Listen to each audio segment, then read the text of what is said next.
Hi everyone, today we are just going to do a tutorial on setting up doors, including implementing sounds using blueprints in Unreal Engine 4.24. Some of these things can change in future versions of the software, so if you're not on the same version and are running into any issues, that may be the reason why.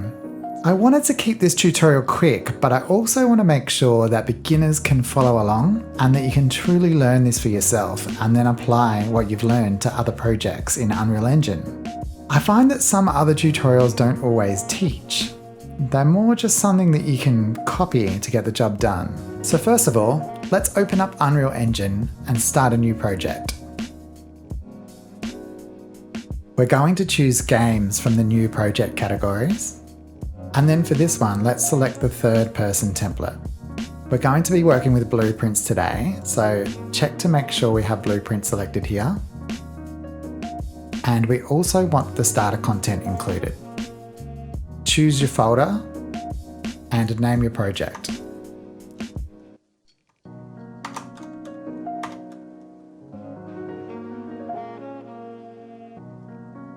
Okay, so this is what the third person template looks like. So what we need to do first is to set up an input so we can use a key to open the door. Click on Settings, then Project Settings. Find Input over here on the left, and next to Action Mappings, click the plus sign. So I'm going to name this Use, and then we can use this action for other things down the track. I'm going to select the E key and we can close the project settings. Now you don't actually have to do this step at all. We could just assign the key in the blueprint we are about to make, but this later gives you the ability to set up a settings menu system where the user could choose which key is assigned to use. This is definitely the way to set it up in my opinion. In the content browser, navigate to the Blueprints folder under Third Person BP. Right-click and create a blueprint class. We are going to choose Actor, which is an object that can be placed or spawned into a world. Now we have to name the blueprint. I like to use BP underscore at the start of these, so the blueprints are easy to identify later.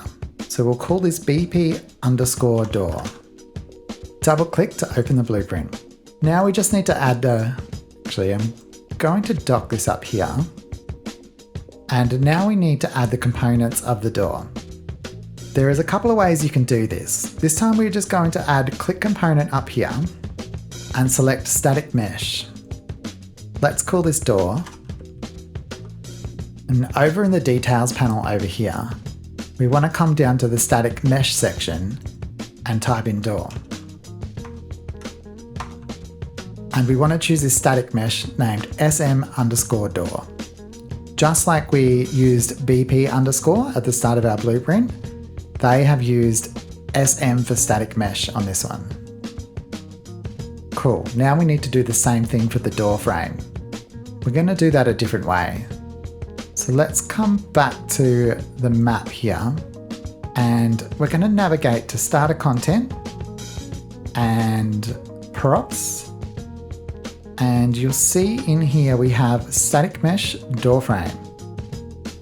I'm going to drag this up here to the blueprint and let go here. Alrighty. So now we have the door and the door frame together here. We just want to line them up. So we're going to move this door frame across.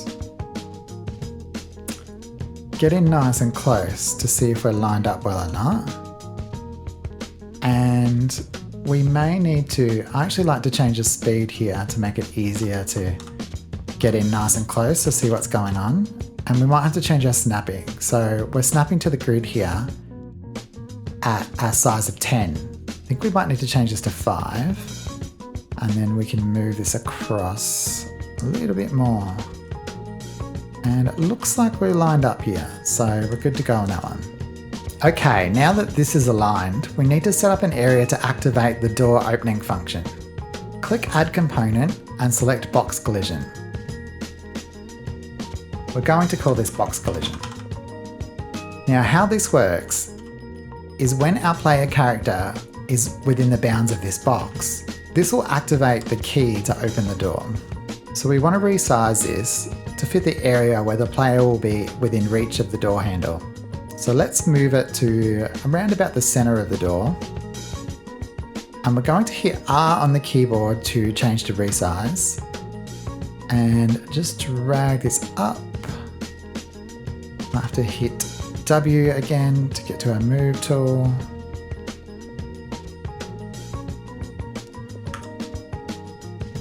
Just keep adjusting this until we get it the size of the doorway.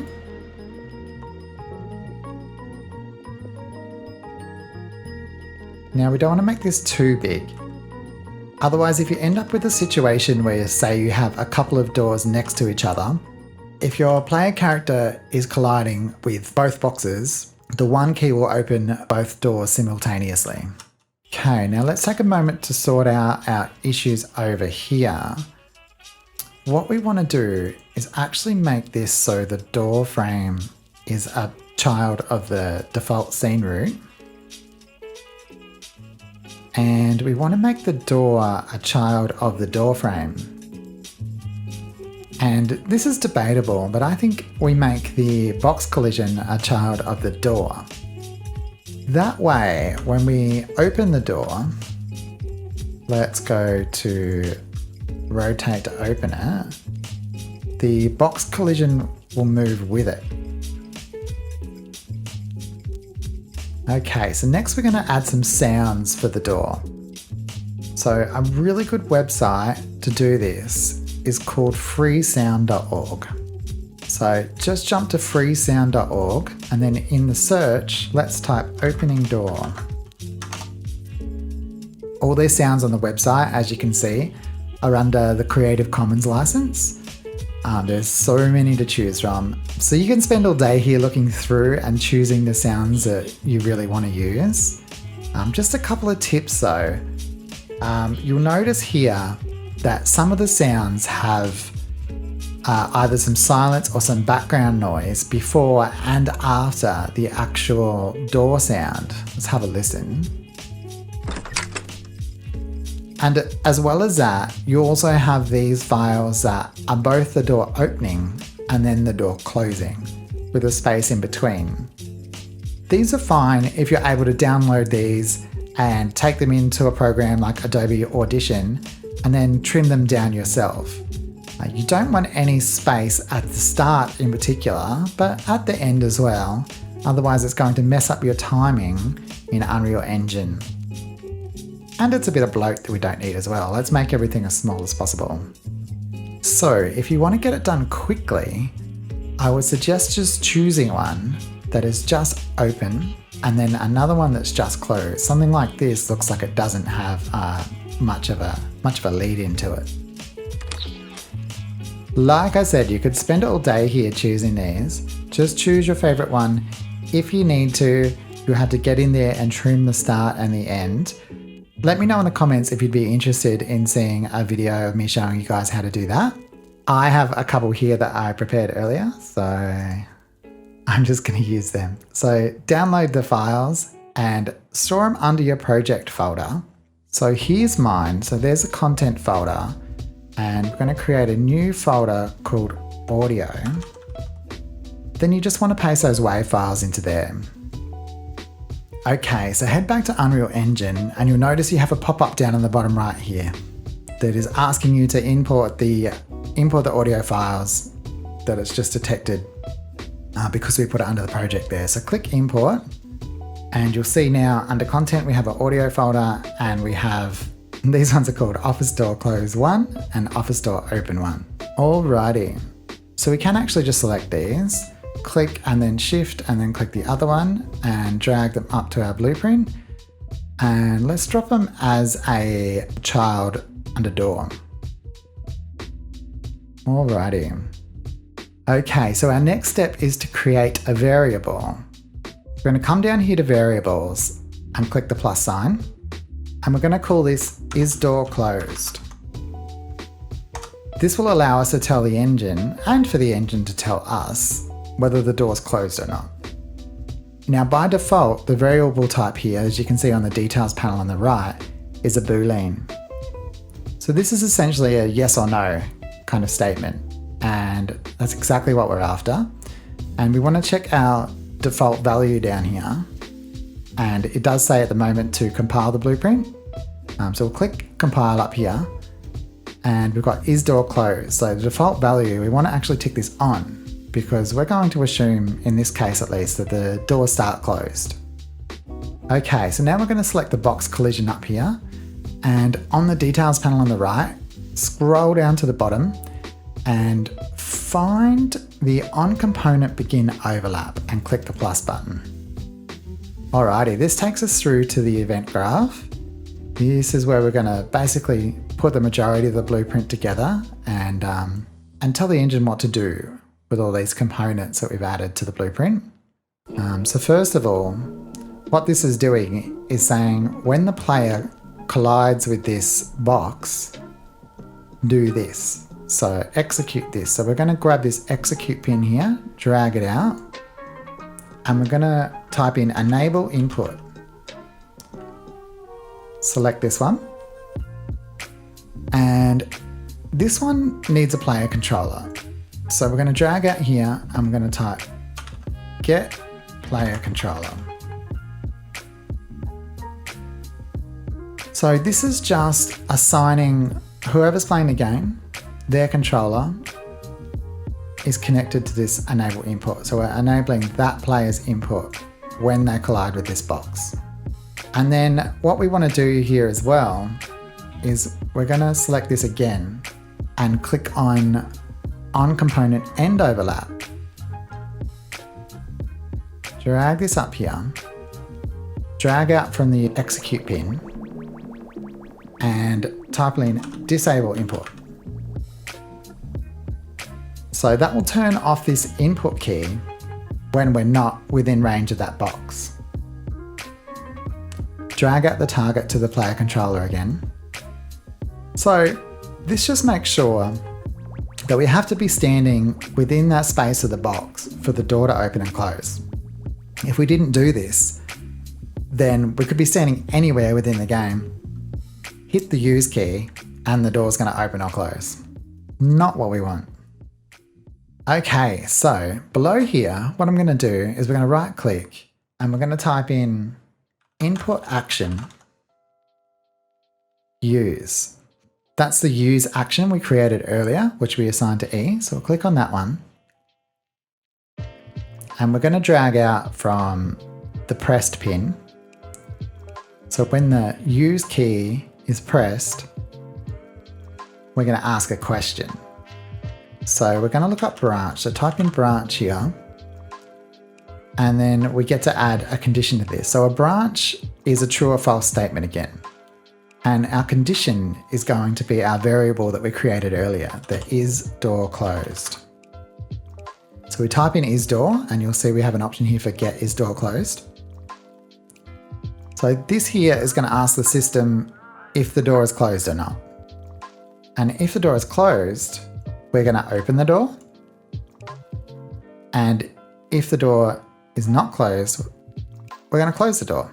But we have to do something else first. So drag out here and we're going to type stop. And what we're doing here is we're going to be stopping the sound of the closed door. This is a little bit tricky. This requires a little bit of forward thinking for this one. What we're avoiding here is sounds playing over the top of each other. So if I was to spam the use key in game without doing this, it's going to play the door open sound and the door close sound over and over and over again over the top of each other from start to finish. So we're doing this because if we're opening the door while it's still closing, we want to stop the door close sound before we start playing the door open sound. That way they won't overlap. So now that we've stopped the door close sound, we're going to take from this execute pin from the stop and we're going to play. And we're going to play the door open sound. Alrighty. We drag these around and keep our setup here kind of neat.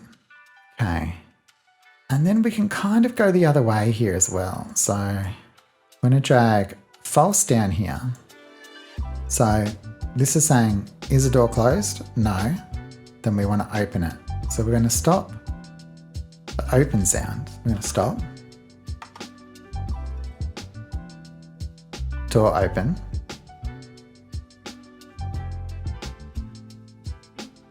And then we're going to take this over to play. Door close.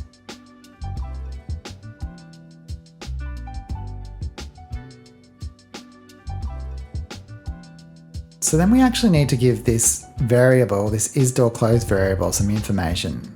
So after this one here, this execute pin, we're going to drag it out and we're going to go set isDoorClosed. And we're going to leave it unticked because this side of the equation here, we are opening the door. And then down here, I'm going to go set isDoorClosed. And we're going to say yes, because this is the side where we're closing the door. All right, now onto the animation of opening and closing the door. So let's drag this one out and we're going to type in add timeline. Click down here and we're going to also drag from this side down here, our close side to reverse. So it's one simple timeline animation to open and close the door. And this is really handy how it lets us play it and then it lets us play it in reverse for the close. So we can click on here and rename this. So we're going to call this door animation. And then we're going to double click up here and that opens it. And we want to add this float track here. So click add there. And we're going to call this door animation again. This track. And then we want to right click on this line and add key to curve float. Doesn't matter where it is, just click anywhere. And then we're going to click over here and make another one. And then we're going to change the variables here. So on this one, we're going to put this at a time of 0. So right at the start with the value of 0. And then, oh, actually we'll change the length up here. So we need to work out how long it's going to take for the door to open and close. So what we're going to do is actually look at the length of the audio. So come back here to our map. And if we mouse over the door open file here, we can see that the duration is 0.79 of a second. So we're going to make our animation that same length. That way the sound is going to line up with the animation of the door. So come back up here, change this length to 0.79. Okay, so this key here, we're going to put this at 0.79, so right at the end. And we're going to put 90 in there. And this is the degrees, so the door's going to be at 90 degrees when it's open. Now you could change this if you want to. You don't have to have the door open exactly 90 degrees. You could open it further or less, up to you, depends on what suits your environment and your game. And then clicking these here just zooms this view so we can see the whole lot. Then we've got this one selected here and we want to hold shift and select the other one. We're going to right click and click auto. This is the Bezier. So it gives a nice smooth curve between. So the animation's starting slower and then speeding up, then slowing down before stopping. Just makes things look smoother and more natural. Okay, so let's click compile up here and go back to the event graph. Okay, so now we want to drag out from our update execute pin and we want to set relative rotation and select the door because the door is the actor that we want to rotate. Okay, so you'll see we've got the door actor attached here and we've got some rotation. So now we just need to add in coordinates here on which way and how and where to rotate the door. So we're going to go from here. So we're going to drag from the door animation track here. And we're going to use something called a rotator. So we're going to go make rotator.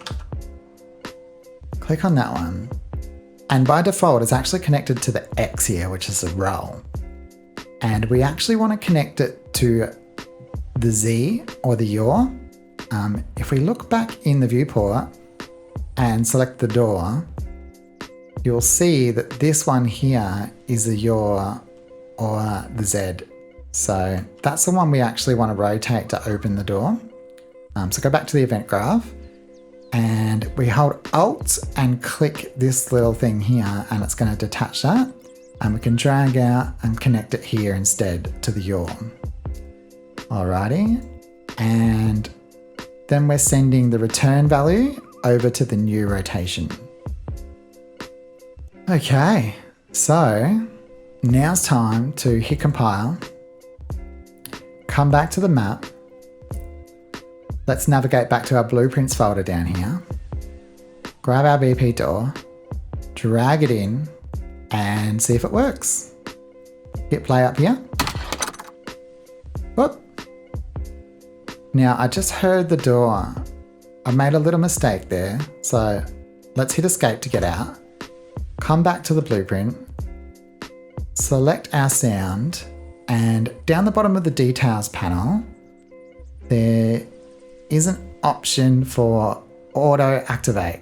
We want to make sure this is switched off, otherwise those sounds will play whenever we first get into the game. So for both of them, so we need to do the door open and the door closed. Turn that one off, hit compile again, go back to the map and hit play. No sound this time. All right, run over to the door, hit E. Hey, there we go, have it open and close. Beautiful. Alrighty, so you may notice there's something really silly here with the included door that they've given us in the starter pack. We can actually walk straight through it. Apparently we didn't have to learn how to open it at all because we can just walk straight through the guy. Alrighty. Let's hit escape to get out of here and work out how to fix this. So if we come back here to our starter content and our props and double click on the SM underscore door, the static mesh door, then we're going to open up the object here. And what we need to do is come up to the collision menu and make a collision. So I am going to just use this auto convex collision. You can do this a number of different ways. We could just add a box simplified collision, which would do the job. But I feel like this makes it slightly more accurate. So we'll click on here and just use these default settings down here on the details panel and just click apply. Now you'll see here that it's created a nice collision that's gone around that door handle and everything. So if we click save and go back into the map and hit play, now we shouldn't be able to walk through there. Awesome. Clicking E opens the door, closes the door again.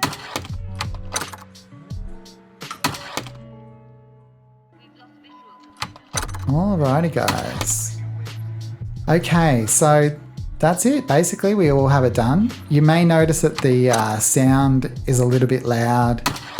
We haven't added any attenuation settings or anything like that, any environmental settings to the sound just yet. So it is very, very direct. The sound is kind of like a whole nother subject. So that's probably something I'll tackle in another video, and we'll talk about all different kind of effects and ways you can have fall off to the sound. So you only hear them when you're nearby or in a particular area. So we'll check that in another video, but I hope you've gotten something out of this today, and I will see you next time.